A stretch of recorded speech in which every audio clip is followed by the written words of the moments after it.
Welcome, everyone. It's the BumCast. I am your host, HBIC, the head bum in charge, along with Bologna, Southside Bum, and Dougie. Freshness. Gents, look at this. This is the first ever BumCast, I think, in the almost 3 years where none of us are drinking.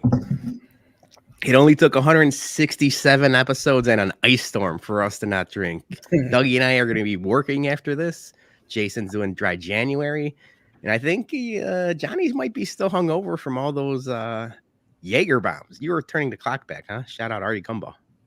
Yeah, it was good stuff, sort of. But no, I'm just kidding. I normally never drink any shots, first of all. But when I do, it's usually Vegas bombs if I'm with Alexis and all of them. But no, Jaeger bombs. It was just yeah. I'm fine. I'm okay. It's a choice. I could have literally. I told you guys I could have literally went to go get something to drink because none of you guys were. No. Go get it. Go get it. I could have. I could have. No. We're gonna do this together. This is a team effort. This is gonna suck. We're all gonna be sober. I like Johnny's teamwork there. Sober ass show. These takes are gonna suck. Yeah, sober in solidarity. Look, honestly, guys, we should probably just enjoy this moment because we're not that far away from getting our super chats. So once we get those super chats, we're going to have to come up with some kind of, drinking rule or something for. No, we don't want to copy other shows. That's other show. I have a long list of incentives for super chats. Okay, all right. We drink enough as it is. I'm not saying it's drinking. I'm not saying it's drinking rules, but I mean it's something when someone, we don't really have drinking rules for the show. My point is that when someone super chats us, we're either going to have to cheers them, or you said you have some ideas. So yes, we'll definitely, because it's going to involve a lot of nudity. Show a titty for $5 or something. Nips for tips. Johnny will flex his arms for $10. Johnny was showing off those arms early this weekend. Yeah, Jason's gonna have to sit there in those Bruno shorts every episode now. Hey, you know what? I offered 20. It was $20, and no one took up on that. And I think we lower it to 10 or something, and no one even took it up. So you wanted to show off that moose knuckle, just nobody was buying. Oh, that's what you should have. You should have said, "Pay us, or we're gonna show it," and then I bet you we would have got paid. Now, on the flip side, maybe I just have Johnny do it next time. I'll give Johnny the pair of Bruno shorts, and we become watch the stuff skyrocket through the roof there. No, just pimp out Johnny. That's been my plan all along. I've been trying to do the Lot B kissing booth. I'm just pimping out my cousin. Well, Mark Giangreco the other day, when we were going back and forth with him about tailgating at the potential new stadium, and we said we need him to host, and he's like, get ready to pucker up. And Like, yeah, we've been trying to get Johnny in a kissing booth for the better part of 2 years now. So maybe if we get Gian Greco, Johnny, if Gian Greco hosts a tailgate, would you do a kissing booth? No. Oh, come on. Oh. We're gonna have to replace. You know what? Sorry to do this with my own cousin. Now this is bad. This is bad. We might have to replace him with Gian Greco. Imagine Gian Greco as the fourth bum. The suits in it. I know Johnny looks good in a suit, but Mark Gian Greco is a legend. I had a good run. He definitely would be a suitable replacement. So Yeah, you little fucking slut. Whoa, take it easy. We don't slut shame on the show. So, guys, we had a fun weekend. Got to see you guys on Saturday, and I finally did my HBI3 video. Thank you guys for helping out and everything, and thank you everyone who watched. I'm sure we can talk about it because a lot of people have already saw it and released. If you haven't seen it, after the show is over, the video is linked in the podcast description below. If you're watching this on YouTube, you can just click one link and watch the video. But please wait till after the show. Yes, but I accomplished my goal. It was 12. I had to make 12 out of 40 shots, and I made 17 out of 40. I got a few bad bounces on some of them. I thought I could really hit 20. I was going for I thought I could get 50%, but a couple bad bounces. And I think that thing that killed me the most was I started really cold. I hit my second shot, and then I missed like my next like six shots. 1 for 7. You started off 1 for 7, and me and Dougie were looking at each other like, "Ooh, this could be bad right away." And then the other thing I should mention, Jay, is I wouldn't say you were on tilt, but you were focused. You were like, in the zone since you got to the gym. So if you notice, me and Dougie, we were like whispering like it was a golf show, because it's like, if we say something to distract you or piss you off, then I don't want you blaming us for like, we're the reason you missed all these shots. So we were like acting like it was the Masters basically. Yeah. But that being said, you warmed up. It was immediately after Dougie's like, this is a bad start. I forgot what you mentioned, but it was like, it's a tough start. It is going to be like a mental game. You rattled off like 4 out of the next 6. And then it was from there, it was a cakewalk. The problem was that I was warming up and I was doing pretty good. And then I had that cool down period when we were getting everything set up, when we were doing the intro promo and we were mapping out the heat map and everything. So we had, a few minutes of downtime. So like I should have taken a couple warm-up shots after we filmed the intro, but I was like, all right, fuck it. We're just going to go at this point. So yeah, it was just, it took me a couple shots to get back in the rhythm, but I'm happy I did it. I feel like I disappointed myself, like not getting to 20, but I'm so happy that I was able to accomplish the goal. So, and to everyone, did you actually hear Peter and Dougie as you were shooting? Yeah, I started laughing my ass off when he started talking about the aces. Oh, the basketball shoes / runners / joggers / mall walkers. They're versatile. Yeah, / an dad shoes. Endorsement deal. I gotta get me a nice pair of just like Jordans or something for this year. Beeflo's comparing you to Craig Hodges. I did the math. So 17 out of 40, that's like roughly, now I could be wrong. It's like right around like 42%, right? Like 42.5%. For Steve the record, Kerr at his best was 45% one season. So you're right there with Steve Kerr, even though I do want to ask Jason, because there's people in the comments, your brother-in-law was another one. There was a couple people DMing me. Would you be willing to do this again on a NBA regulation 3-point? Oh, 100%. Hell yeah. If someone could pull some strings and get this happening, I will 100% get this going, man. That's what I like to hear. I like your confidence. I like that you're willing to do it again, because you proved everything you wanted to prove, which credit to you. But now back channels, I might have some people in the DM saying that they have an NBA regulation court available for us to use. So I'm in. You're going to have to keep going to the gym, at least for the time being. With nothing set in stone, but if possible, we might do it on an NBA 3. Hey, you know what? I'll make sure that I'll take like a tape. I'll bring a tape measure to the gym I go to, and I'll map out NBA reg, and I'll just be shooting that distance from now on. Yeah. And to the people who are saying, was that NBA regulation? Like, yeah, no, motherfuckers. Like, unless you have access to an NBA gym, don't come at me with that shit. Like, where are we gonna go to the Berto Center and start shooting? Yeah, around? like, okay, hey, United Center is this free open gym, you know, like, let's just go film at the United Center. Like, come on, you know. But yeah, I'm 100%. I'm down to do that. Like, I want to give myself another challenge for that. So, all right, that's good to know. I'm gonna start working on that now. Yeah. So, but yeah, thanks for everyone who believed in me. To those who bet the under, Dougie, fuck you. Aaron, 6-3 whiskey. I'm not gonna say fuck you, but you owe me an apology because she bet the under too. So Beefloaf is saying the same thing Matt Zawoski was saying on Twitter.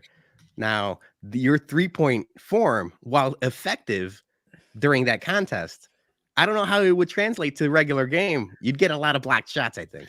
I told Zoe, I replied back. I said, I can go high if I have to. I can elevate a little bit. I'm just shooting regular jump shots. Like, if I have to elevate and get the ball in an arc, I can do it. You know, and you go what the situation. Style, Yeah, just bring it all the way back and chuck it. You know, no, I can do that if I wanted to, but you know, you have to go what's going to help you win. You know, you don't want to. I can go high if I have to, but hey, I'm going with what I knew was going to get me to the W. So, my last question on this video, and it's credit once again, and rightfully so, credit to you, Jason. Many people are saying Johnny stole the show with the outfit and the rebounding. You had the Rodman jersey. You were doing all the rebounding, showing the guns.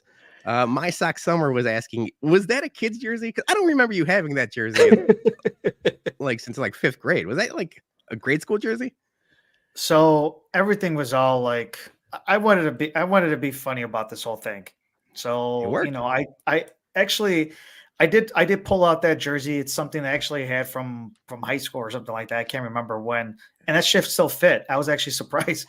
I never grown ever since high school. So, I mean, you know, I'm pretty much the same height, but I didn't think that like my belly or area would have, you know, be able to fit that, but it actually fit pretty well. I even asked Dougie too. I was like, hey, does this look a little too, you know, snugged for me? And he was just probably like in the more chest area, but it was just a joke. Like I just put it on because I wanted to, you know, bring in like, more content. viewers. I wanted to, it was definitely for sure.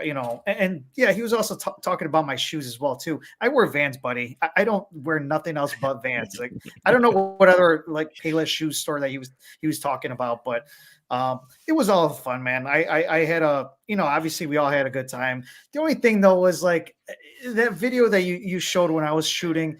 Everybody shot bad when we were doing the half court shot, man. It wasn't just me that was like video dropping tomorrow. So yeah, that's why I want to tease. Like, I'm glad you mentioned it, Johnny. We have the half court contest video dropping.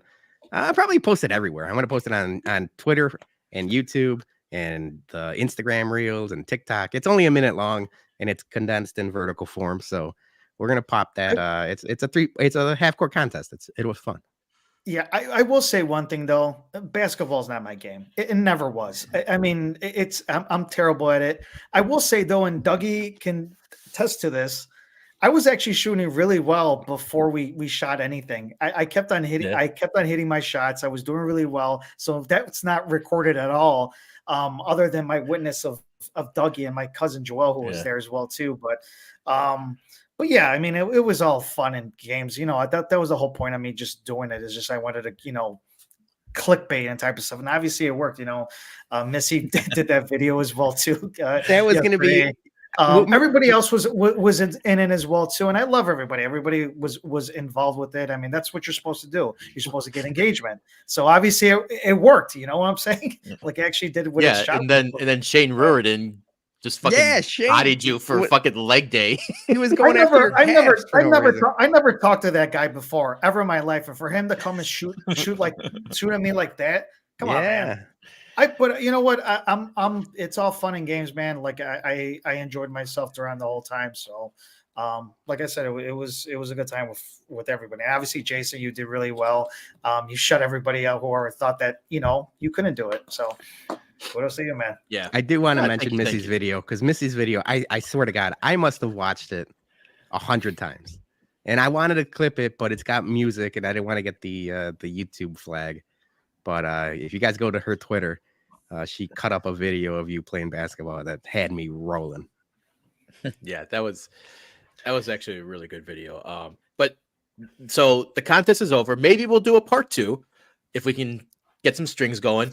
But next up, maybe next month sometime, and then next month, Peter versus Johnny in bowling.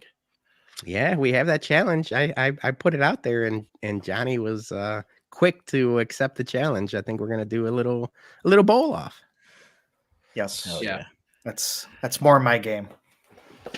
And me and Yumper have signed for the undercard. Me and Yumper are gonna battle A each other rematch. again. A rematch Yes. from Brian S's birthday. Yes. All right. Yep. So the undercard is gonna be me versus Yumper. But I think for that one, maybe we do an open invite so we can get like a White Sox That would Twitter be good to a bowling crowd. night. Like, yeah, have a crowd, have people pick sides. I mean, it's gonna be Rent out mostly- reserve a few lanes and do a it'll be bowling night. 90% Johnny fans and me and Julie cheering for me, but that's fine. So before we get into some sports talk, I learned a very, very valuable lesson today. And it's also kind of advice for Elon Musk. I did a tweet because about the new season of True Detective. I don't know if you guys have watched it. The new season. Just came out 2 weeks ago, but in yesterday's episode, not going to do any spoilers, but Jodie Foster, who is the star of the show, has a sex scene, and her doing the acting orgasms was very bad for the ears. I did not want to hear that, and I tweeted it out that I tweeted that out today, and immediately all of the fucking sex bots just reply retweet like the trigger word just it's like moth to a flame, man. And I feel like as much as Elon Musk complains about the bots, that's all you gotta do is just set the bait, type in like orgasm or sugar daddy or Bitcoin or any of those other keywords, and all the bots will come to you, and then you just get rid of them. I was more surprised as like, oh, what a coincidence that it was those type of bots on your account. It wasn't it wasn't the Sports Bums account, or it wasn't any of our accounts. It might have been a little subliminal, maybe like some targeted messaging. Is what I'm asking. No. I think if I did the same tweet from the Bums account, it would be amplified even worse. Please don't. I'm not going to. But my point is, I feel like this plays this is a groundwork for. I think Missy in the chat, she can attest this. If you do any post with sugar daddy in it, the bots come at you. You get the replies for, hey, I need a sugar baby or all that shit, and how would you like to have some free money? Like that's how you get them. You just got to use the keywords, and then once those get those likes, you just boot. That's a problem. That must be a problem during Halloween. Those sugar daddies, which I don't like, by the way, just those caramel sugar candies. Yeah, they're terrible. Trash. Yeah. But good to know, Jason. You went viral. You went sex bot I went viral. viral. I went sex bot viral for all the wrong reasons. Goddamn Jodie Foster and her bad orgasming. All right. All right. So let's talk a little sports here before we get to our Sox stuff. Bears potentially hiring a new offensive coordinator today, Shane Waldron from the Seattle Seahawks. We talked about that last week, and that's that was the guy I was looking for. Word came out last week that Cliff Kingsbury was interviewing. And then there's the connections between him and Caleb Williams. Are they gonna, if they hire him, are they gonna draft him, or is they just trying to get intel on him? All that conspiracy stuff. But going to Seahawks, I like the hire. I wanted him or Cliff. Shane turned Geno Smith from a pumpkin to Cinderella the past couple seasons. They were, I believe, like the 10th most passing team, like his offense was like 10th most in early passing frequent, like early down passing, something like that. But he was the offensive coordinator since 2011. And his offense never ranked lower than 17th. And last season, or 2022, when Geno Smith went off, they were ranked 9th overall in football. So I like the hiring. They haven't made it official yet, but if this is coming, it's coming true. I really like it. Sounds like it's happening. Yeah. So what do you guys think? Are we all on this? Did the Bears do this right? Did Papa Poles finally get a good OC? I dig it. I think a lot of people were like up in arms in the morning, saying like, "Well, the Seahawks aren't that great," but realistically, they're a much better offense than the Bears. Shane Waldron, like you mentioned, turned Geno Smith into an almost MVP candidate at 32 years old. He was a journeyman. He was a journeyman throughout his whole career, and it goes back to what Johnny mentioned last week or 2 weeks ago when we started talking about this, is get someone with experience that has called plays before, that has done this before. So originally Shane Waldron was hired by Bill Belichick. He's under the Sean McVay coaching tree. He's been under Pete Carroll. Those are gigantic names in football. Those are guys that are proven, that are winners. So that's what we wanted. We wanted a guy that knows how to call plays, that knows how to scheme people open. If you look back at his time in Los Angeles with Cooper Kupp and now in Seattle with DJ Metcalf and Tyler Lockett and Jackson Smith and Njimba, he schemes these guys open. And that's everything I read about is like, that's what we need. A lot of the times this year, you're just looking to get, like Darnell Mooney was like nowhere to be found, and he regressed big time. DJ Moore, a lot of the times, like, well, try to get open, but there's no real scheme and way for him to get open. It's just like a one-on-one matchup, and most of the time DJ Moore is going to win those. But I like it. I think it's a high floor, high-ish ceiling, higher, because if he did this with Geno Smith, who knows what he's able to do with either Justin Fields or Caleb Williams. So that's the thing people were asking, like, what does this mean? Does this mean they're leaning one way or the other? I really do think it's more now with this signing, it might be leaning more Caleb Williams, because Shane Waldron had a lot of places he could have gone. He was like, he had the pick of the litter. A lot of people wanted him. He chose to come here, which is a good thing for the Bears and a good thing for Ryan Poles. But if you're asking me, why is it Shane Waldron is coming here? I have a feeling it has something to do with that number 1 overall pick. Yeah. Anybody's better than Luke Getsy. Let's just put it that way. Yes. We don't have to see any terrible screen passes anymore. Obviously, I didn't mention that, like, it's an offensive coordinator. It's not somebody like a quarterback's coach or a special teams like second assistant to like whatever. I mean, the Bears always are notorious for getting coordinators like that. And obviously it's not fully official, but I mean, if they do go that route, I mean, obviously, I'm in favor of it. I've always wanted that. And if they don't get him, I just want an actual offensive coordinator who can legit make correct plays, the right plays, something that we haven't seen in a very long time, an actual functional offense. If you see what's happening in, these playoffs, I mean, look at Kansas City, look at Buffalo, offense.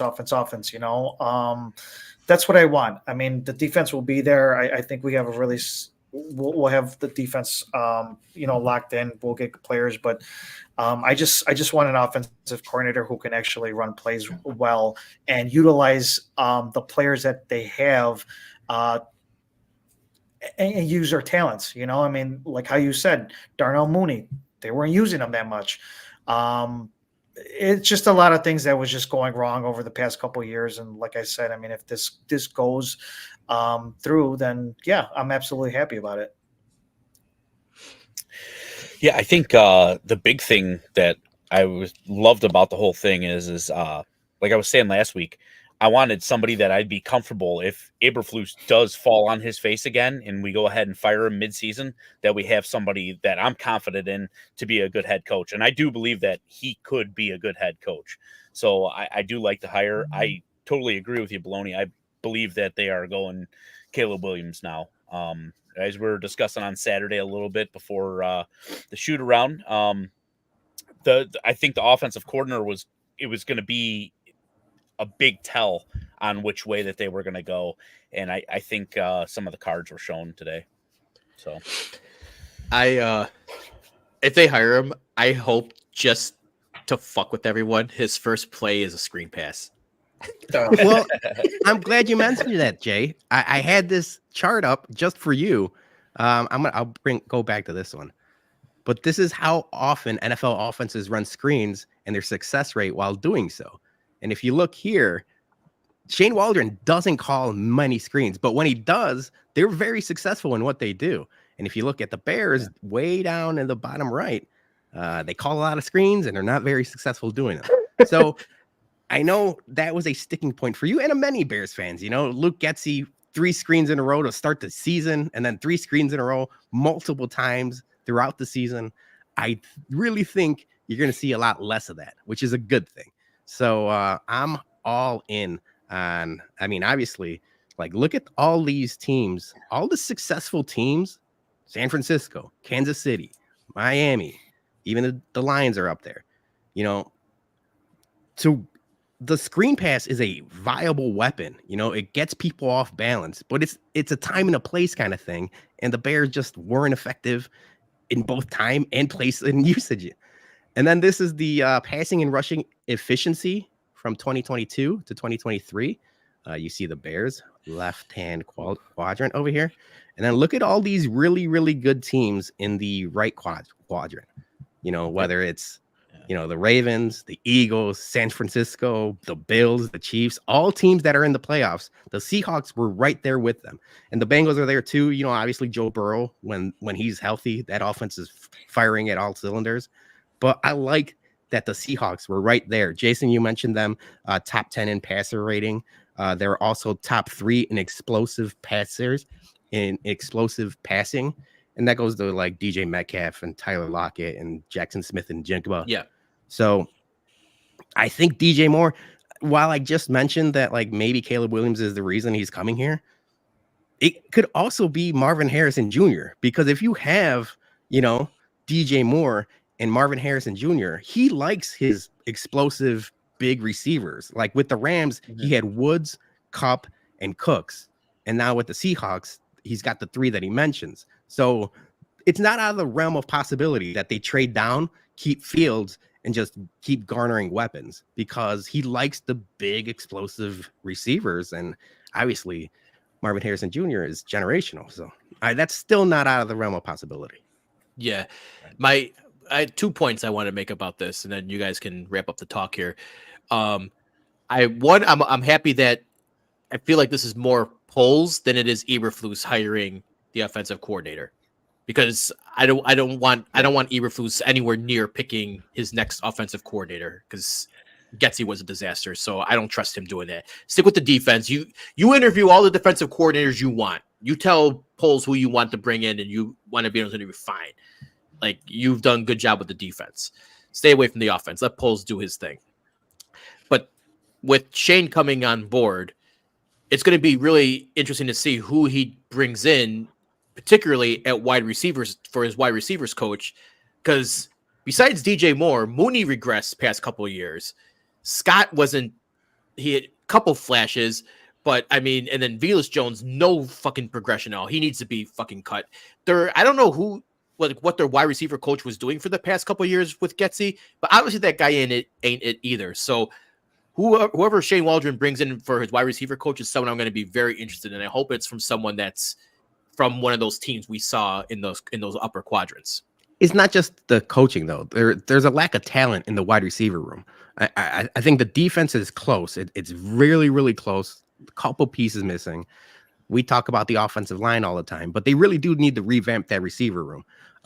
The other one last note about the offense, I still wouldn't be shocked. Jason, I think you had a tweet out there that's like no more tight ends.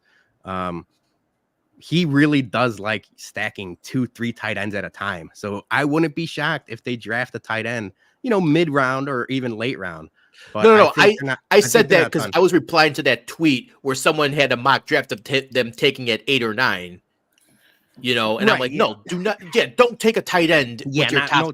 in the top Yeah. 10. Like whoever put that mock draft out, I want to just like slap in the face. Like, no, you take you if you're not taking Caleb Williams, then at number 9, you're taking either one of the two big wide receivers. Well, obviously Marvin Harrison's not going to be there at 9.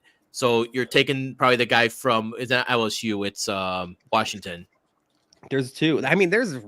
Receivers this draft are deep. Yeah, so And that's the whole thing. They'll have their pick. We've been screaming Marvin Harrison Jr., and rightfully so. Everyone assumes he's going to be awesome. But look at what like Puka Nacua did this year. Like he came out of nowhere. Like, Yep.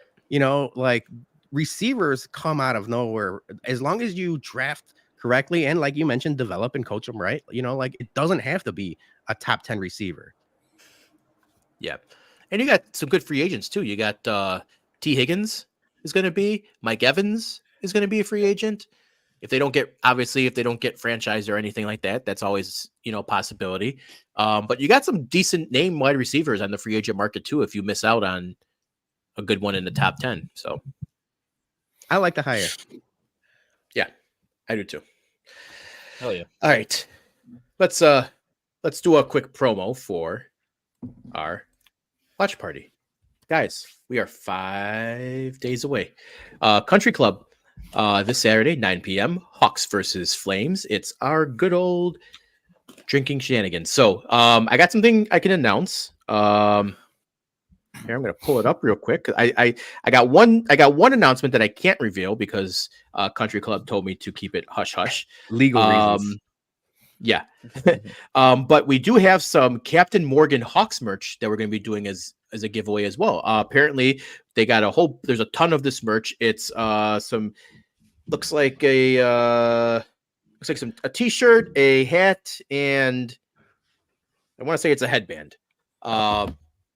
So we got a good Dougie's giving away the tickets. We got a secret gift we can't talk about. And then we got a bunch of Captain Morgan Hawks apparel, in addition to some Sox memorabilia, some bobbleheads, and other good stuff like that. So make sure you guys are there. We appreciate everyone who's got the RSVPs, $4 Modelo drafts, $25 domestic buckets, whole lot of shenanigans. But we're gonna maybe shut this motherfucker down on Saturday. I'm bringing back the drinking, so Dry January will be officially ending early for me. And it's going to be a fantastic time. So we hope, I know it's a late night, but we hope everyone just pops a 5-hour energy or something and puts their big boy pants on for a night of drinking. Not only that, weather's turning today. I mean, it's going to be shitty tonight. That's Ice true. storm. We got to go salt. But after that, this weekend, close to 40s. So hop on cargo shorts. We're going to maybe out of chat pregame. It's going to be awesome. So. Yeah, and if I'm not mistaken, that's a 3 a.m. bar, isn't it? Yes, it is on Saturdays. It'll be 3 a.m. Yes. Mercy. Good gosh. Oh, Johnny, that's you. That's right up your Oh wheelhouse, yeah, man. what are you good gushing about? Yeah, you're gonna be like, let's go to the fucking 5 a.m. bar, man. You're gonna want to go to a fucking Cubby Bear afterwards or some shit. I don't know how many 5 a.m. bars are left in Ring. Maybe. That was him. He was disappointed it's only open till 3. Yeah, that's what I meant. All right, let's talk some White Sox here. So news broke last week that the Sun-Times, the Sox are potentially looking to build a new stadium in the South Loop at the property area known as the 78. And it kind of came out of, there's all that talk about Jerry potentially moving the team and this, and now there's talk of a new stadium. So a lot of other shows and podcasts have already talked about the stadium, but we thought we would talk about what we would like to see in a new stadium. Let's get some new stadium ideas out there, because if you're going to build from the ground up, you might as well build it right instead of having to do all the retrofitting that the Sox have done at Guaranteed Rate, U.S. Cellular Field, Comiskey Park throughout all those years since they opened it back in the early 90s. So if you look at those pictures, man, it's night and day compared to what it looks like now. But yeah, let's build it right instead of having to do all this remodeling. So there's the empty plot of land. Looks promising, doesn't it, guys? Yeah. All right, what do you got? Oh, yeah. What's next, Peter? What do You want to see the renderings? These are Yeah, just so let's- proposed renderings. They were kind of all over the place. I thought these would be a good idea if we bounce back and forth with the ideas and, talk about like the area, the riverfront, the skyline and things like that. So I'll leave this up for a while. We can bring it back down and up as we talk, but who wants to go with their first idea? I feel like Jason, this was your brainchild. Give me one. Yeah, I'll go first, but when my idea. But first, I want Dougie to list his conspiracy theory. Oh, okay. So you'd love to hear my conspiracy theory. So this is my conspiracy theory surrounding this whole thing, okay? And it actually involves our boys from the 108. So I believe this is a long futures play on the White Sox part.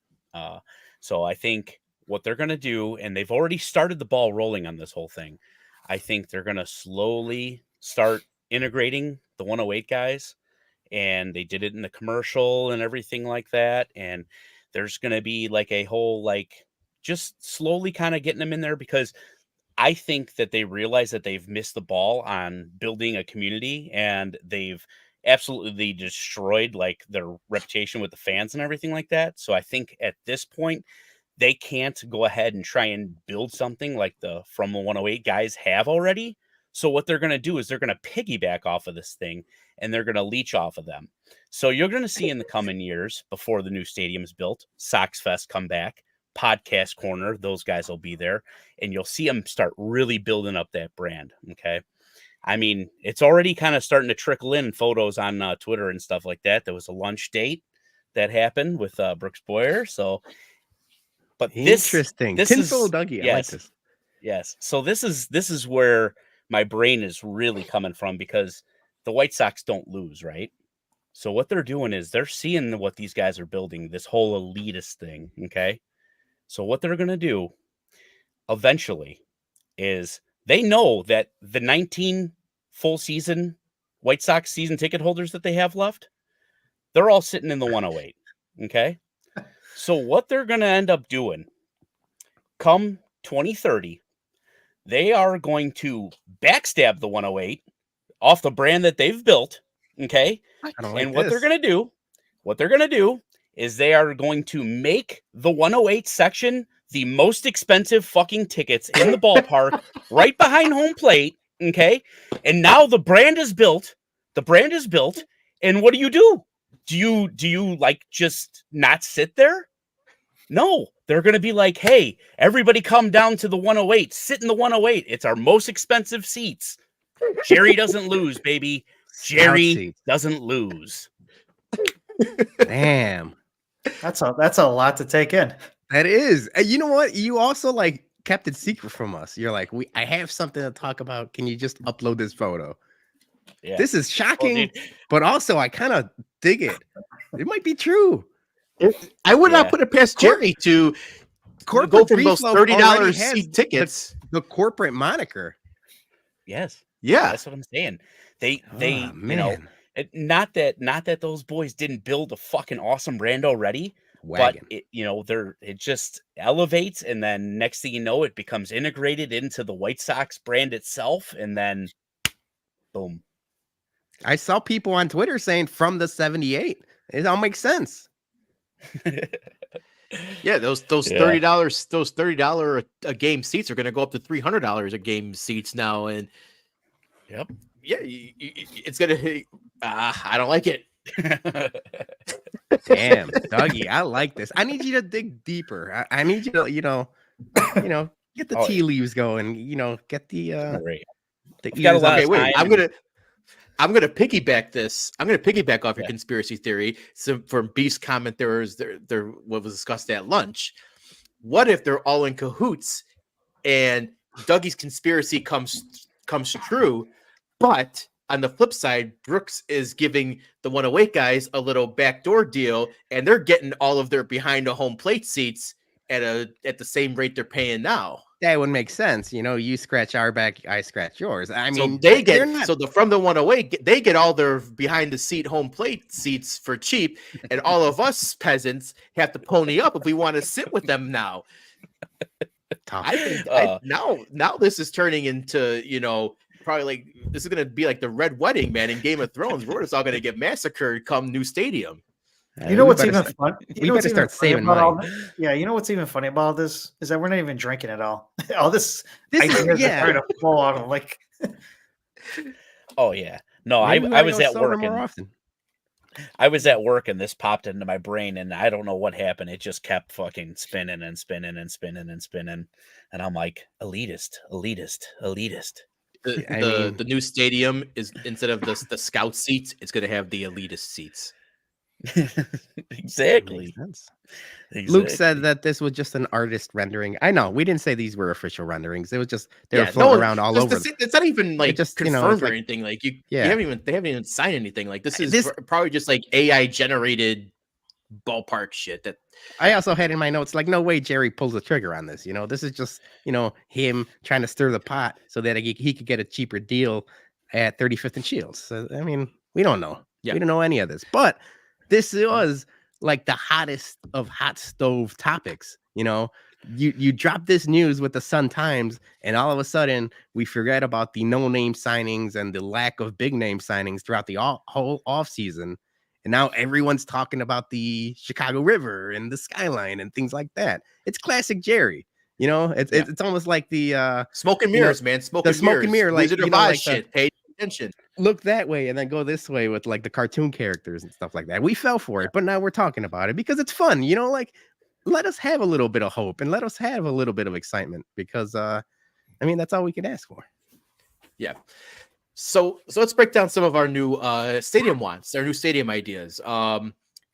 So from the plot of land, and we don't really know this for sure but if you looked at those renderings, the first thing everyone was like, "Where's Lot B? Where's Lot B?" There doesn't look there's any. Where are you going to tailgate in the South Loop? It's all surrounded by upscale luxury apartments and condos and all that stuff. Where are you gonna, Peter? You had a tweet to CHGO guys about we're gonna have to get dueling pontoon, double-decker pontoon tailgates and everything. So if we're gonna lose tailgate, we need awesome amenities then, right? We need something that make the fans like we go in there. Maybe a little ballpark village, not necessarily has to get like crazy like St. Louis or like Petco area or anything like that, but just a nice little area in the South Loop. But my first want, selfishly, because I'm wearing Old Forester, it needs a bourbon bar. All right. They failed immensely on their tequila bar in center field because when you went over there, it was all fucking Jose Cuervo. Yeah, branding. Tequila bar, my dudes. So they failed epically on the tequila portion. You need a full bourbon bar, the bourbon bums, and also a lot of the other, White Sox people who are big bourbon fans. You're missing a huge demographic here. So my first want is a bourbon bar. I like it. I dig it. It makes sense. They have the Jack Daniel's stand right behind where we sit now in the one way is like right next door. But the Jack Daniel's selections stink. Like they're just mixed drinks, and you could get Jack straight. And no, thank you. I'd rather have the embezzled flask that we bring. Yeah. My second want, it's for getting in the park easier. It's the full body scanners. Just walk. Well, that has to be a given, right? Yes. You have to build them into the gates. Like you can't do the metal detectors anymore. You gotta build wider gates to accommodate the fans and the body scanners, and just easy, quick walk through. None of that other bullshit of wanding or any other detectors. So body scanners, get it done. My third thing, sorry, and this is brought up a lot in other people's blogs and stuff like that. I love it. A season ticket holder's entrance and a season ticket holder's lounge. Yeah, and go ahead. And specifically, when we went to Cincinnati, in their lounge, each season ticket holder got their own like little locker where they could bring in their own bottles of booze and keep it in the locker. So I mean, there was everything. There was Blanton's, there was Weller, there was all different stuff. That is huge. That's amazing. And you know what? Charge a $20 bottle fee or something like that to bring it in, or whatever. Figure out something that way. But yes. I 100%. Jason, I 100% agree with all three of these so far. The only issue I'm having with them is that we don't need the South Loop Stadium to have any of these. All three of these should be in the stadium now. I So agree. it's like we don't need to go to the South Loop for the ones you're talking about. Other ones are like, more big brain ideas maybe, but first three, they should be at Comiskey now. Oh no, 100%. I agree. But I want but the entrance would have to probably be either they're getting rid of one of the gates right now to make it a season ticket holder entrance, or they're taking the scout seat entrance and making that season ticket holder. They want to change it. They'd have to just get rid of one of the gates, but a whole separate entrance in the lounge. I want that right now, or in a new stadium. One of the ones I want is a true fan deck. You have like the kids, the Xfinity Zone, whatever you call it. Okay, you have but they have like the fan deck in center field, but it's not anything that's not cool. It's like no one really wants to go up there and hang out and everything like that. I'm talking, like I want to see like big, like left field or right field concourse fan deck, just like one big massive like party deck where everyone can get up there and watch a game. Like think of like the Goose Island area, but like just a party deck Elevated. Yeah, I think that would be cool for a new stadium. Like there's that no one wants to go to center field to watch that fan deck up there. There's nothing really up there besides a couple like small little liquor or beer stands to make it fun or anything. So put some cool stuff in there, man. Get like a cocktail bar up there or something. Like make some classic, have like a cocktail program on the fan deck. Maybe have like a DJ or something playing if you want, to have some music going between innings. That's just something cool to make it fun and make it more party-ish.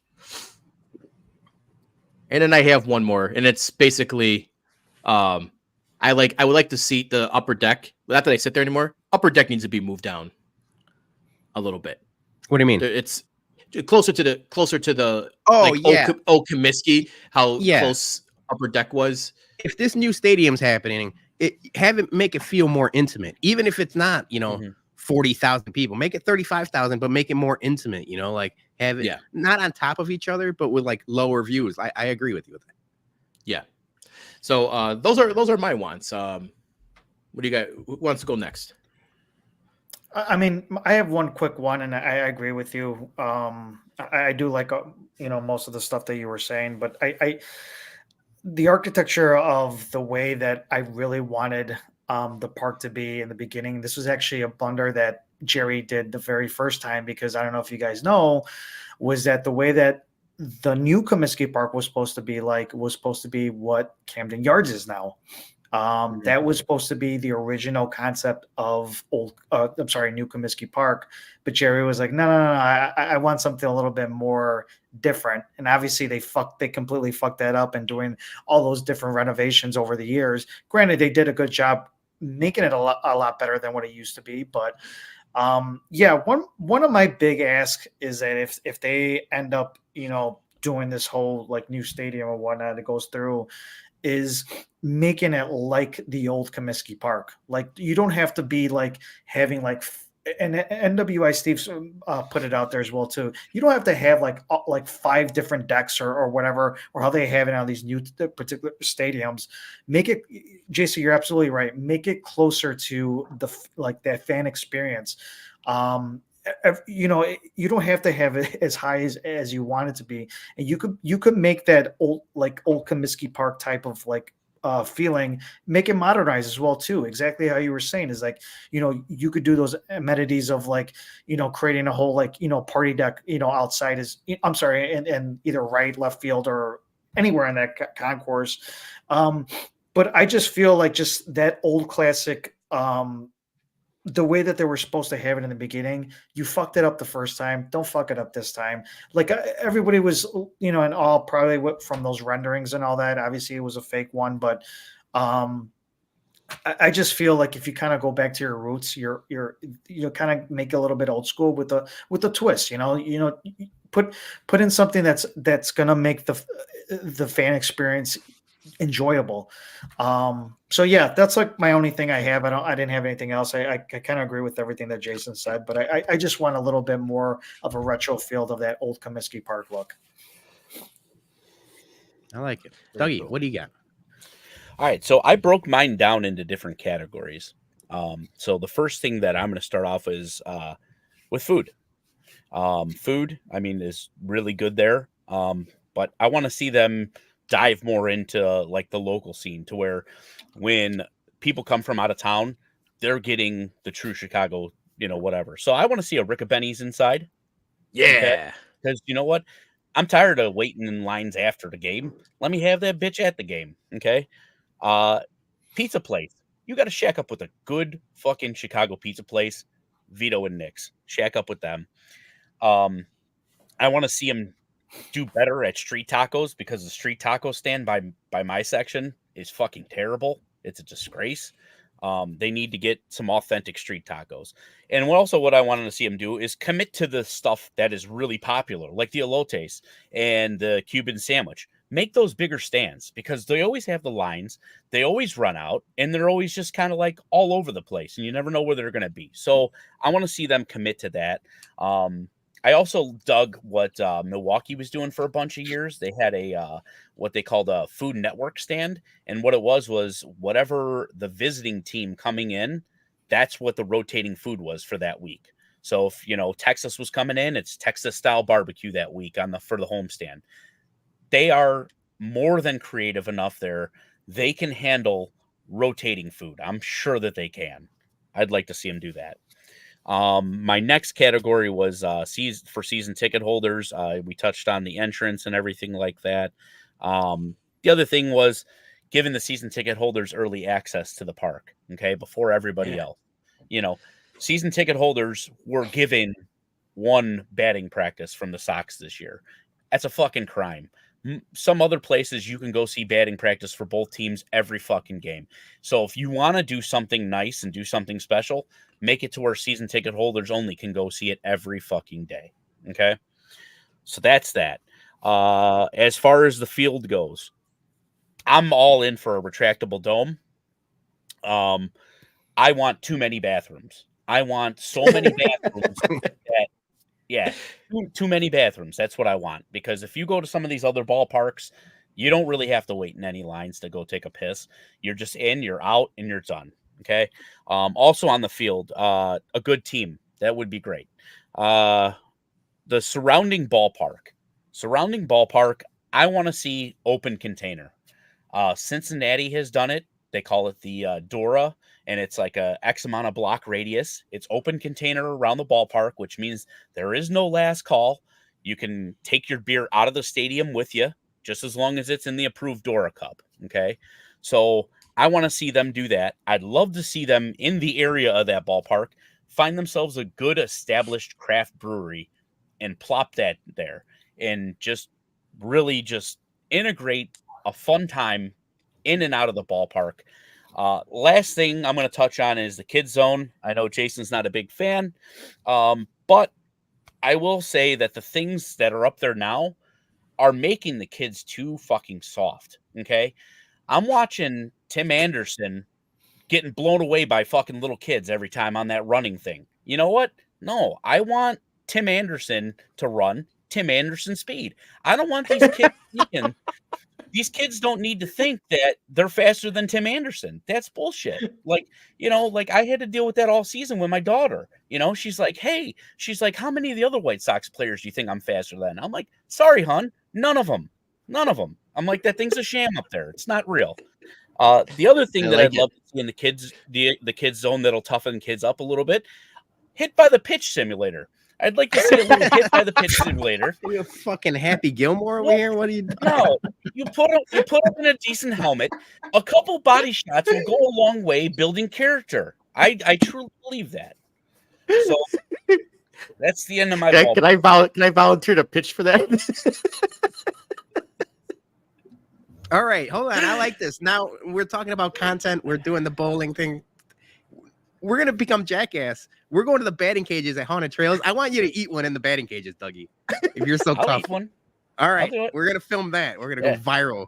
Just Dude, you eating, dude, you just eating some fast pitches. Listen, I was a lefty that crowded the plate, so I took plenty of pitches. I dig it. All right, Peter, what do you got?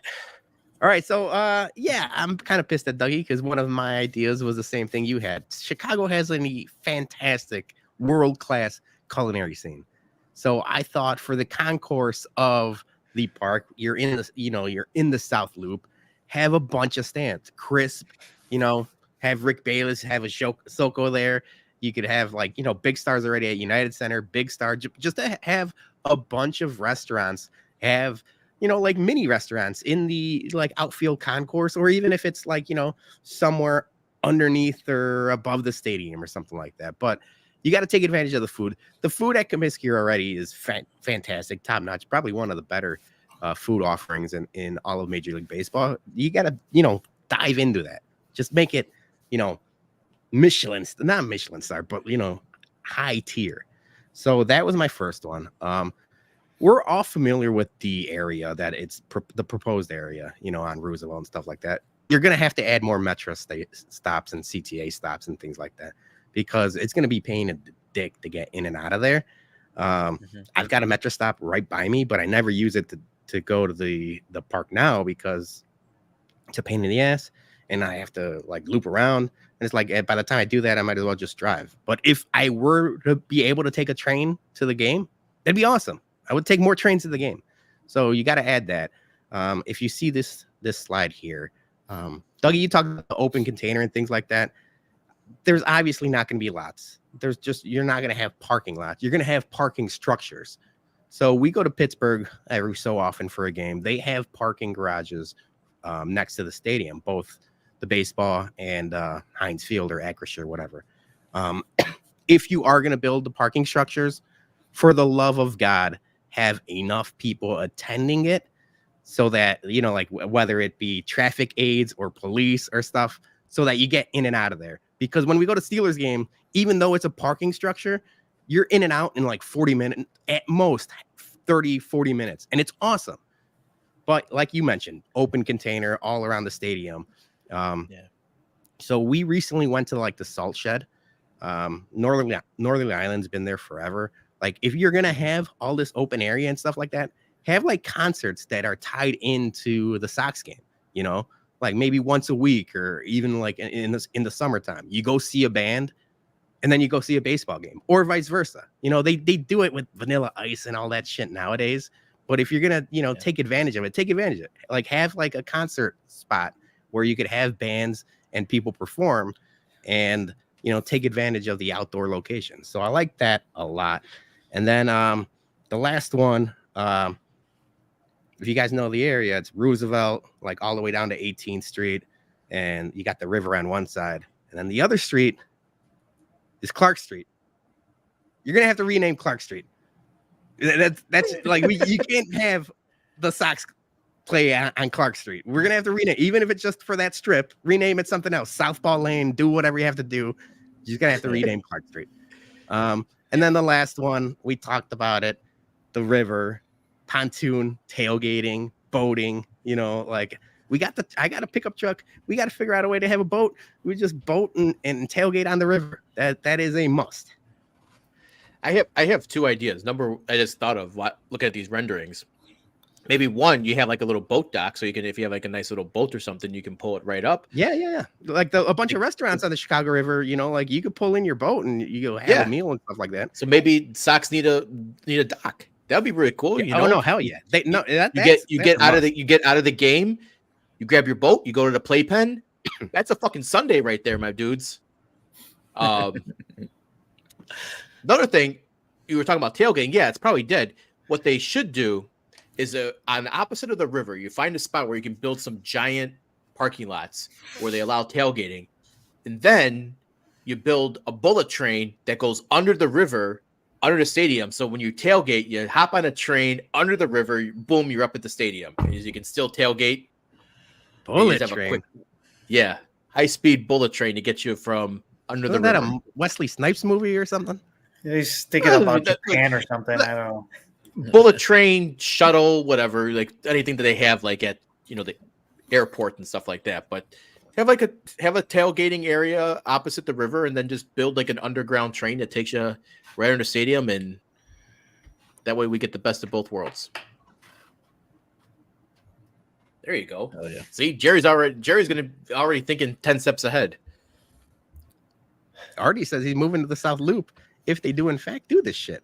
Nah, they won't. This is all, I mean, very exciting. We like to hope and pray, but it's gonna be tough. Johnny, you just moved to Bridgeport. I mean, you've always been in the vicinity. Always been around, but you're in Bridgeport proper. Not 2 weeks after you move, they're out of here. Does that make piss you off? Yeah, because I'm just like, I mean, granted, I don't know if I'm going to be here for 5 years in this particular like spot, but yeah, I moved in last month, and all of a sudden they're all talking about, yeah, we're thinking about moving somewhere else. I'm like, they saw you. They saw you. And think, there goes the neighborhood. Yeah, I'm literally like, I literally could walk 2 blocks. I'm 2 blocks away from the park. Like I literally could just walk there. And now they bring this shit around. I'm just like, of course that's my luck. All right, you got one final slide here, Peter. Yeah, so Herb Lawrence had the tweet, and I cropped it to show the tweet first, and then the picture for an idea of what the Chicago skyline might look like if the White Sox do build a stadium at the 78th. This is just south of that location at Ping Tom Park, and I've seen this picture a bunch. That if the park is facing the skyline, the Sears Tower would be right off of left field. I dig it, man. It's a beautiful skyline. It'd be an awesome, nighttime fireworks, home runs, pinwheels, skyline. It's beautiful. I'll take it. Yeah. All right. And then we're also curious to hear your guys' ideas. So tomorrow, drop us a comment and see what you would like to have for your new stadium ideas. I think people have plenty. All right. Yeah. Let's pay some bills real quick. Are you tired of getting the same old bourbon sitting on the shelf? Looking for something to impress your bourbon friends with? Then head over to Green Valley Wine and Spirits in Bolingbrook and grab one of our single barrel Bourbon Bum store picks. We've got a 9-year Knob Creek bourbon, an 8-year Knob Creek rye whiskey, and our ever popular Nulu Toasted Wheated. That's right, toasted wheated. So head out to Green Valley Wine and Spirits or message one of the bums. But hurry, because once these bottles go, they're gone forever. Become a Bourbon Bum today. And by saying that as well, anyone who's coming to the watch party on Saturday, if you need a Bourbon Bums pick, get at me. I'll be your mule. I'll be your bourbon mule. I'll bring them up to the country club on Saturday. So get at me if you're running low, or if you just never had one before and you want to try one. I'll make sure you're taken care of. So, all right. Oh yeah. It is week 3 of our tournament of bums, and we're in our Sweet 16. This week we're going to do the Sweet 16 and the Elite 8. So here we go in the HBIC region. It is number 1 seed Father Time versus upset number 13 People Who Have Bare Feet on Planes. I thought the Sox the Sox season ticket holder pin mismanagement was going to win that one through, but people don't like bare feet on planes. So that's a good matchup. It's much more like open, like to everyone, like obviously the White Sox PR and the season ticket, it affects a small number of people. Everyone can relate to people with bare ass feet on planes. Yep.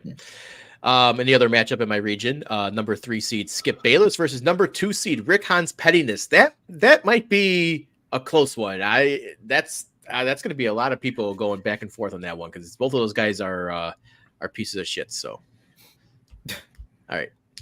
Next up in the Southside Bum region, the upset of the tournament so far, in my opinion, was Rain upsetting Soldier Field Bathrooms. We talked last week. I thought Soldier Field Bathrooms was going to run away and be in the finals for this, and it got upsetted.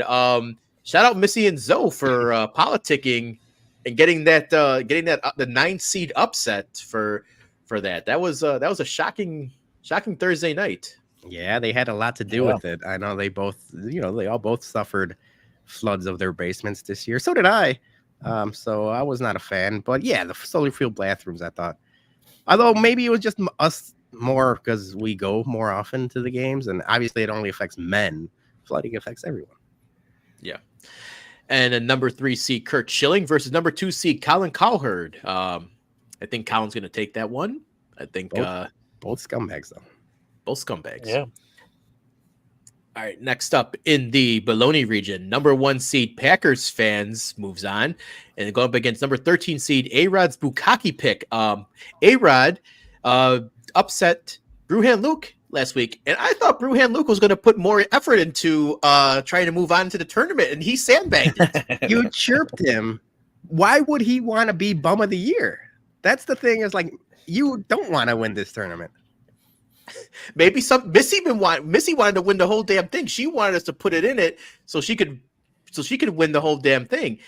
I thought Luke would want to wear that with the badge of honor, but he laid back and let A-Rod Bukaki him. Yeah, A-Rod's making a run. And the other matchup is the number 2 seed Jerry Reinsdorf versus number 11 seed MLB afternoon playoff games, which upset LeBron James, which I am shocked by that.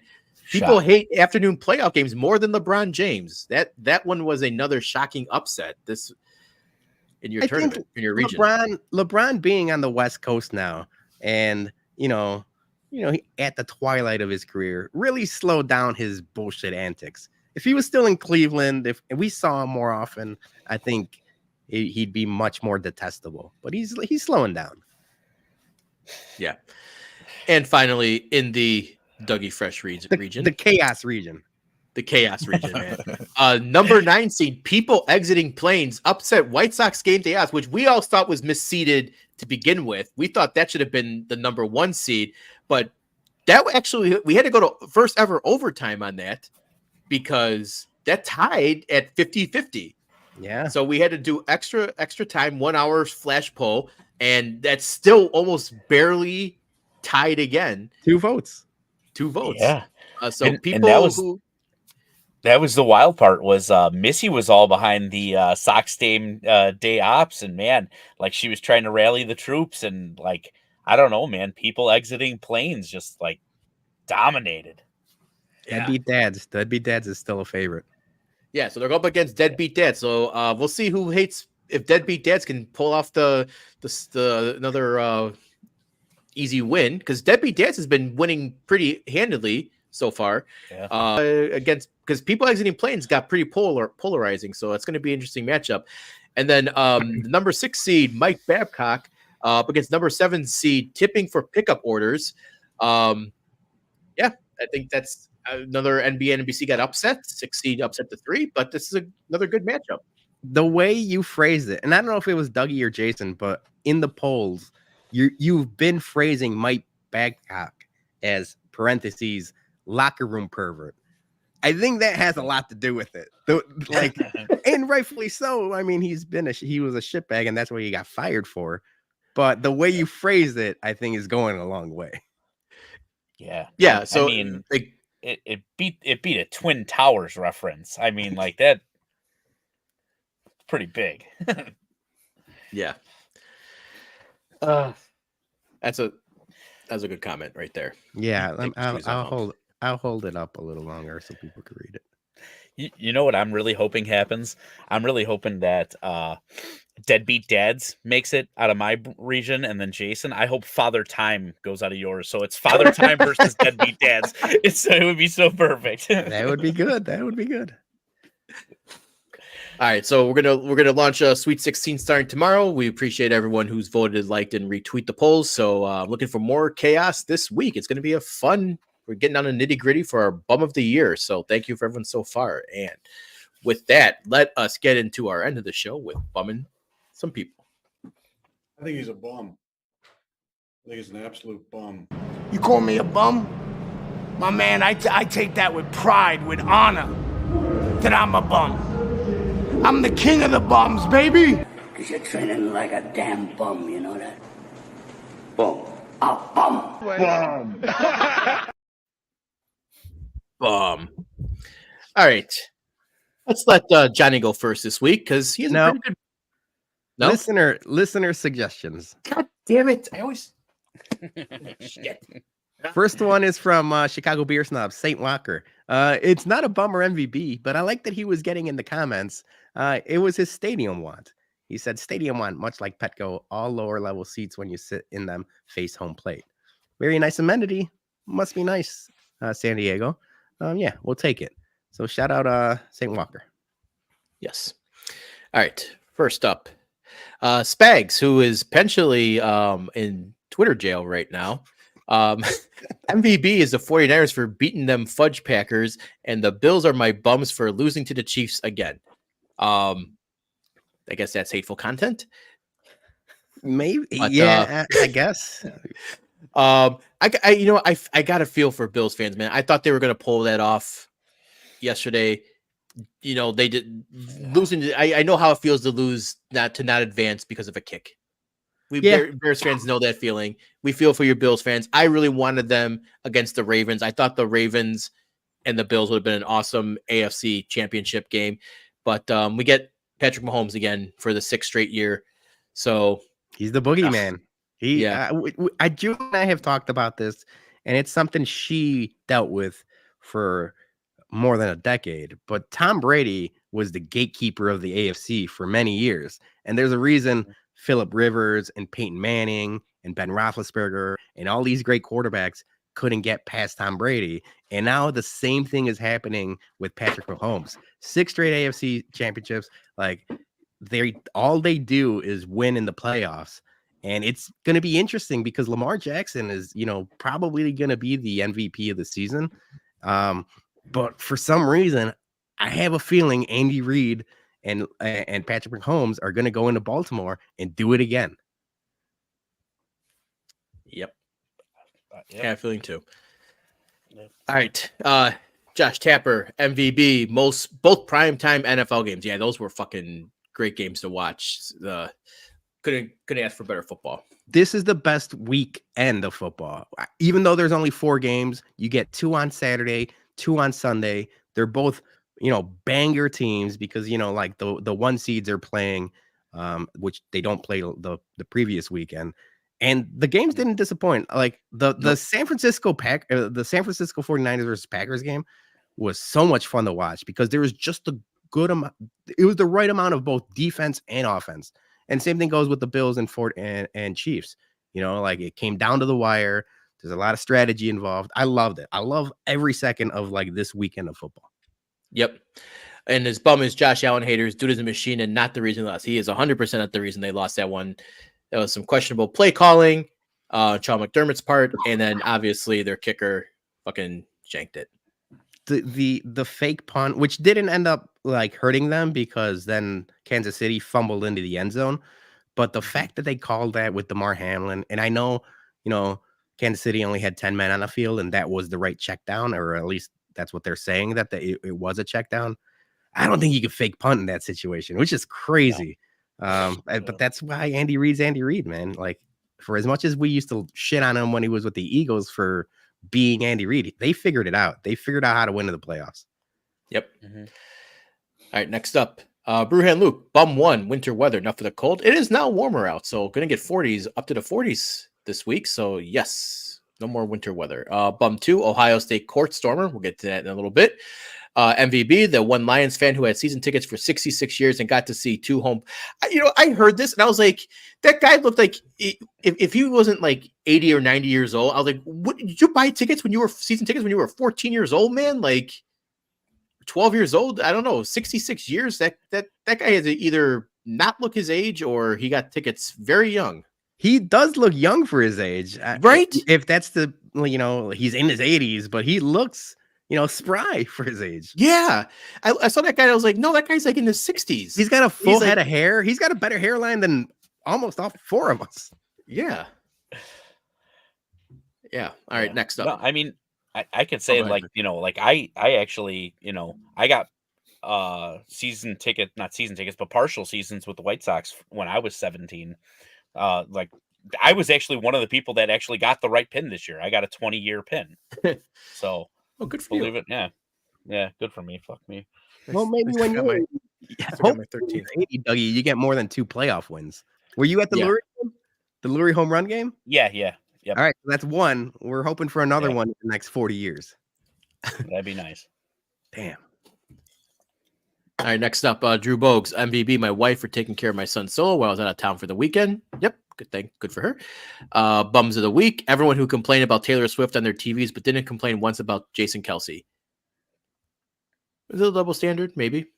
But I think Dougie's the Swift complainer. Yeah. Yeah. No, I mean that is a man enjoying his retirement after a hard fucking, work life. So are you Drew telling me Bogues, Taylor bum of the Swift week. doesn't work just as hard as Jason Kelsey? I would argue she works harder. Well, you know what? Have her slam some beers and take her shirt off, and maybe I'll change my mind. She's doing vodkas. All right, next up. Yeah. Bomb. I like how Fitzmagic didn't even throw an MVP. He just saw Anthony Davis in Packers gear and he said bum. And it's rightfully so. He's from Chicago. He's from our neck, not our neck of the woods, but the fact that he's out here representing Green Bay, and we all have a family member or two or people that we know that are like that. But yeah, bums, all of them. Yep. Yeah. Next up. And finally, we'll close with Mailman Jack as always. His bum is a landlord that threatens to tow your car when you pick up a freaking pizza. Screw this person. Yeah, like if your pizza should just be ready on time. You shouldn't have to wait any longer. So, I feel like by the time the tow truck even got there, you'd be long gone already. So it doesn't really make it like an empty threat. I know where this is at. This is Palermo's on 95th Street. And if you're ordering a pizza on the weekend, which sometimes I would do, and Julie and I actually were talking about getting Palermo's soon. It's the Wild West, man. People just park their cars like it's like like The Walking Dead, and like you just park your car in the middle of the street and hope it's there when you return. It's crazy. And his MVB, most valuable Bremer, 1 year since Lynn Bremer passed away. So yeah, he was the best. I think Jack actually told me a story about him way back, or actually when we dropped off the Knob Creek bottle for him. But I mean, he was everyone's friend. If you listen to the radio, you listen to the type of music we listen to. He was a legend, and he will be a legend long after he's gone, because he will never be forgotten. Yep, that is true. Hell yeah. Thank you to our listeners for those submissions. All right, now we're going to go to Johnny.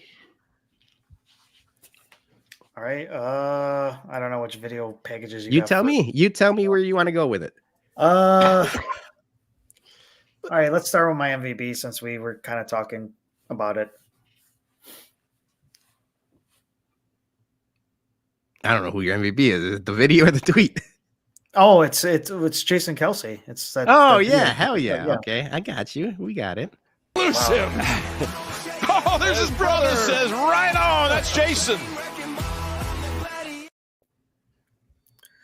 Listen, I the whole thing about having Taylor Swift on there or more Jason Kelsey. We all, other than Dougie, we all said that we were Tay-Tay fans. So I don't care if she's on the on the screen or not. I don't care. And we talked about it. This guy's living his best life, man. He had a long career, a very successful career.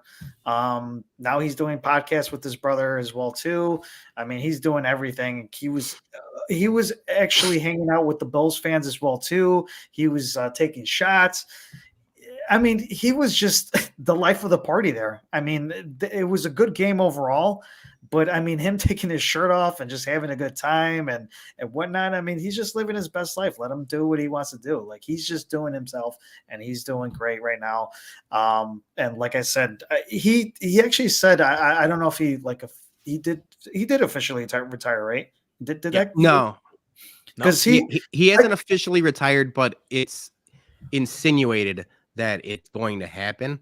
That's what I thought. So the reason he said is like he wants to do it on his terms, which I am assuming is going to be either a press conference or a podcast episode, because those guys are killing the podcast game. And if you're not going to do it for content, like, what are you even doing? So I think that's what they're waiting on. Right. And that's what I thought. I thought he didn't officially retire just yet. So, I mean, that does leave the door open just a little bit, but I think he's done. I mean, there's nothing else to prove. I mean, he's had a great career. So, So yeah, kudos to him and his wildness of a weekend that he had. So I got two what a bums. My first one, which I thought was this Ohio State fan that was running into Caitlin Clark. If you could play that video. Yep. See, I think a lot of people were thinking about, exact same thing, that Ohio State fan, like, what are they doing? They're running into Caitlin Clark and whatnot. Like, they don't know what they're doing. They're, got to watch what you're doing when you running into the court and all that. But then there was another video that came out as well, too. So I want to play that one as well, too.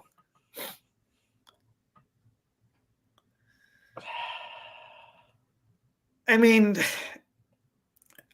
Caitlin Clark, I love her. I think she's a great basketball player. I got nothing bad to say about her whatsoever. But that looked like a flop to me. I don't know. You guys tell me. You guys tell me as well too. I mean, I don't know who's at fault of that. It could have been, obviously, it just happened to be like that. But to me, it kind of looked like a flop to me. So I don't know how you guys saw that second video and your thoughts about that. But Luke was all hot about it, hot and bothered on Twitter about it. It does, regardless of whether she got hurt or not, or what, it was a flop. If you are going to storm the court, maybe be a little more careful. And the other thing was, like, even if she did run into you or the other way around, at least turn around and be compassionate and see if she's all right. She just kept running. And so that's why I think you're rightfully, you could bum of the week that person, because you're right. Cause they just went up. Yes, I agree. Yeah. So if you bump, especially Caitlin Clark, God forbid anything happened to her, because right now she's much watched television, and she has been for the better part of a season and a half, almost 2 seasons now. So yeah, I think it was rightfully so, Jason. Yeah, I think anytime I see someone get hit and their arms magically go like that, it was a little soccer. It was a soccer dive. I'm immediately thinking flop. Neymar. Yeah, that's exactly what I'm thinking. Yeah, you could totally see her hands are extended. But it's also, she's not expecting people to run into her after the game. So even if it is like more of a surprise thing, I don't know. We weren't there. What are we doing? Yeah. There was just a lot. Going on. It was a lot going on. Yeah. But no, I agree that Ohio State fan should have definitely just checked and see what was going on with her, because she did fall on the floor. So, yes, and then my last what a bum is this one, Grace Del Pizzo. I'm almost saying her name right. So my roommate, Alex, I can't even pronounce that one either. Giants fan has informed me that the most baseball fan bases don't tailgate before games, and that Philly is unique in that, and I'm genuinely shocked. Is she right? She's absolutely wrong, because she's never been a Lot B. So, and I'm sure other, like, not even just baseball. Like, if we're going to talk baseball, okay, I get that. And I haven't been to a bunch of baseball games to know if other, their parking lots do the exact same thing that we kind of similar do. I mean, we usually have like real big tailgates and all that. And, we're grateful for everybody that shows up. But I feel like she don't know what she's talking about. Her friend doesn't know what she's. I'm sorry, her friend doesn't know what she's talking about. So, yeah, not her, but her friend doesn't know what she's talking about. So, and like I said, I if there's people out there who have been to a bunch of baseball games, and seen any tailgates going on there, it's just as big as ours. Milwaukee, I was about to say Milwaukee, June 1st. Milwaukee is another one. Maybe. Yeah. So I mean, I just don't think her friend knew what she was talking about. So. That's why. I mean, obviously, Lot B, White Sox, Milwaukee does it great. There's like maybe 17 Oakland A's fans left, but they tailgate. You see videos of them on TikTok and Instagram and things like that. They might be, few and far between nowadays. But back in the day, when the Oakland A's were good, they had a really good tailgate scene. All right, Peter, you're up. All right, 3 quick MVBs. I talked about Missy making the video of Johnny playing basketball. That made me laugh, and I watched it a million times. So MVB to her for doing that. That was funny as hell. Big time MVB to our cousin Johnny Joe. Jason, you did your 3-point contest. That was all arranged by him. We talked to him about it during a family party. and he has access to the gym. He's the gym teacher at Catalyst Maria. So he talked to his athletic director. Immediately, they said, yes, whatever you guys need, 3 hours, you could have the gym to yourself. You need racks, cones. They offered to do the scoreboard, everything. And that was really cool. Otherwise, we might have had to do it in an open gym wherever you and your kids play, Jason. And by your kids is the people that bully you. Have Dougie just push him out of the way. Yeah. So the fact that they were gracious enough to open the gym and have everything set up for us and, bring the cameras and do whatever you guys need to do, I thought it was really cool. So big time MVB to Joe. You guys could see him at the MCU review. He does Marvel movies with us. We got a lot of those that we have to do and we're scheduling. And then the guys from the 108. I was on the 108 show on Thursday defending my Jerry Krause take and Beef Treasy and My Sock Summer. They talk nice about the podcast and plugged our things, but it's always fun to chop it up with them. Last time I was invited on was during the Festivus show. And it snowed, so I didn't get to do it. I had to pre-record something, so it was finally nice to do it. And even though they were not liking what I was doing, I was defending my guy. I'm always going to be defending Jordan. I'm always going to be a Jordan guy. So shout out to them. Obviously, they've always been gracious and kind to us, and it was a lot of fun. My bum.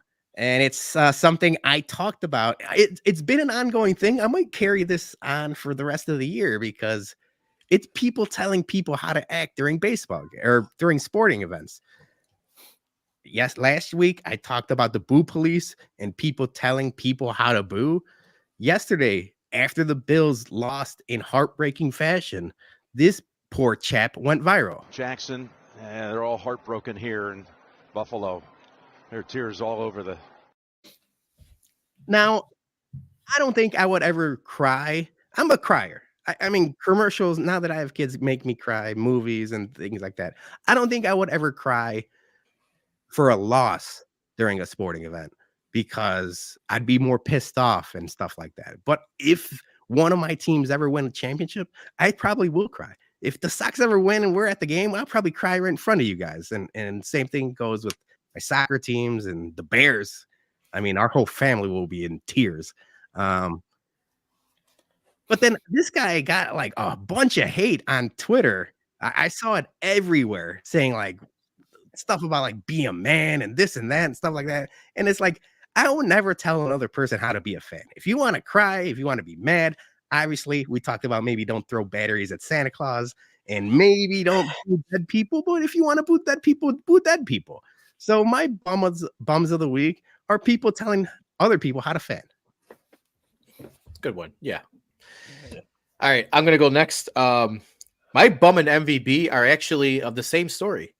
It's two sides of a legal battle. And I'm not going to say their names, but a pair of New York City residents have filed a lawsuit in Brooklyn court against Madonna, the Barclays Center, and Live Nation for unconsciential, unfair, and or deceptive trade practices. The class action suit says the musician's celebration tour was advertised to begin at 8:30 p.m., but Madonna did not make it to the stage until 10:30 p.m. on all three nights at the Barclays Center. And I'm saying to those fans, good for you for suing her ass. Because going on stage 2 hours late after you show up is so fucking egregious. I might have just walked out at that point. Because you shouldn't have, your ego shouldn't be that inflated where you think you can make fans wait for 2 fucking hours. You know, I know didn't Snoop Dogg do that at Riot Fest? Yeah, and they cut his mic off. Yeah. Like, good for Riot Fest, man. They should have done that shit. Like, if your set time begins at this time, you fucking start at that time. So I'm happy that they're suing this. It's a class action. They're saying that because the show ended late, that they didn't get any the rideshare options and public transportation were limited after midnight. They're saying it's breach of contract and wanton exercise in false advertising, negligent misrepresentation, and unfair and deceptive trade practices. I fucking love all of it, man. Sue the fucking pants off her. Get that bag. Get that money grab. Fuck, I hope a whole bunch of people sign on to that who went to that concert for all 3 nights, because I'm sure those were tens of thousands of people. So make her pay up the ass, man. Like, good bum Madonna. Good for those New York residents. She's actually known for that. This is not the first time she does something like that. She's been doing that for years. I know. I've heard it before too.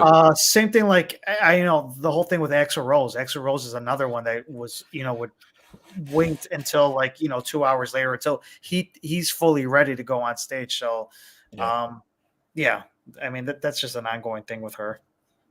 No, I can understand if you're a couple minutes late, but 2 hours is so fucking like. At that point, like they probably already had the fucking beer stands cut off or some shit at that point, man. Like, yeah, tough. Yeah. All right, Dougie, take us home. All right, I'm gonna start with my MVB. My MVB is my wife Mary. This has been like probably the craziest 2 weeks that I've ever worked in my career. And she's held everything down at home for me, and she's taking care of the kids and everything like that, and somehow still loves me. So MVP to her. Yeah, right. My first bum is going to be Rob at Parker1313 if you want to tweet him. This guy, and we got the tweet. So they made the announcement today of who the replacements were for the All-Star game. Honestly, Connor Bernard was, just had surgery on his jaw, so he can't go. And then Eichel had a really nasty knee injury, and so he's out. And so his right out of the gates was just, guess Gary Bettman needs to, make sure his baby's in Vegas and his new darling in Chicago, get the whatever, it's like, shut up, dude. Like, seriously, one kid just had a surgery for a broken jaw, and this other dude's got a busted knee.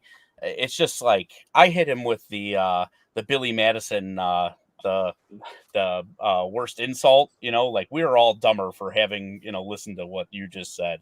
That dude is terrible, and he was catching a lot of heat. So if you want to go check him out, he is a complete loser, and he's from Canada. So. He's just weaponizing. Go tweet something at him. Yeah, absolutely. Go fucking dox that motherfucker. All right, so Saturday, as you guys know, we did that whole basketball thing and everything like that. So on Saturday, started off in the morning. I had a water main break, got called in at 5 a.m. Busted my butt, made sure that I was ready to go, get showered, everything like that. Got out the door, come over there by the school. School's got a massive water main break right outside of it, which is just like, this fucking shit's just haunting me. So we get there, we get everything done, we do all the stuff, we have fun, wrap it up about 4:30. I'm back home by 5:30. 5:35, I get another call that we have another water main break, and I have to go right back to work. So I pull right out of my driveway. I go out there still in my basketball shorts and everything like that, do everything that I needed to do in my basketball shorts to get everything isolated as much as I could for the night. So you would think that I'd be bumming my work, right? No, on the contrary. I am bumming Peter. Bologna is my bum of the week because in the middle of all of this work stuff, he took 2 seconds to take a photo of me with my eyes closed. Meanwhile, he's doing a goddamn photo shoot with Johnny for an Upper Deck card. And he's got all the good angles on Johnny, and here I am with my eyes closed. I get back to my phone in my work truck. I'm freezing my dick off. And I look at my thing, and it's like 20 plus notifications. What's going on? I'm getting burned at the stake on fucking Twitter. I'm like, what the fuck is going on? Next thing you know, I'm looking, beef's retreating shit. I'm like, I'm getting fucking owned out here, and I'm fucking can't even defend myself. I was just like, Jesus, man, I'm just going to turn this off for the night and just go to sleep and wake up in the morning, and I'll just make one comment on something and go from there. But Peter's my bum of the week for taking one crappy photo of me. Hold on a second. You just talked about working like 95 hours in a week. It's not my fault your eyes can't stay open. What do you want me to do about it? You're like moonwalking, like sleepwalking through like and rightfully so. You've worked a lot. What do you want me to do about it? You know what? You had awesome Chicago Bulls shorts on, and Johnny had the jersey. So I'm like, let me take a picture of you two. You guys look like you're about to play basketball. Meanwhile, me and Jason are in sweatpants and our normal clothes. So it's like, let me post this picture. Now I'm getting bummed. Dougie, you went out and you were working in the truck when it was very cold in basketball shorts. How bad did the turtle? Dude, well, see, that's the whole thing, man. Like, I felt so out of my element because I couldn't unbutton them. And I'm sitting there in the truck. Here I am all cooped up in there in these basketball shorts. The basketball shorts, the actual like authentic NBA ones, they're not made for like regular work, man. They're made for like shooting hoops, and that's about it, man. You got to be careful. You get some chafing. I like the shorts. You look great. Thanks. And with that, that's our show for tonight. Don't forget, we will see everyone on Saturday. We can't wait to see all your lovely, beautiful faces at 9 p.m. for a lot of drinking and a lot of shenanigans, and hopefully another Hawks win with tequila Malort. I'm bringing the shot ski. So if you like cool Instagram moments, get ready because I'm bringing the shot ski. So we got the shot ski. I'm bringing the starter jacket. People don't know about the starter jacket tradition. And the Hawks, they're a bottom tier team right now. They're a rebuilding team. If we're not taking a lot of shots, we're doing a lot of rally beers. We have provisions for all of this. So just get ready, put your drinking pants on or your drinking shorts, Dougie. Bring those the bull shorts back out there. Hell yeah, there you go. All right, with that, we'll see you guys Saturday. Have a good one.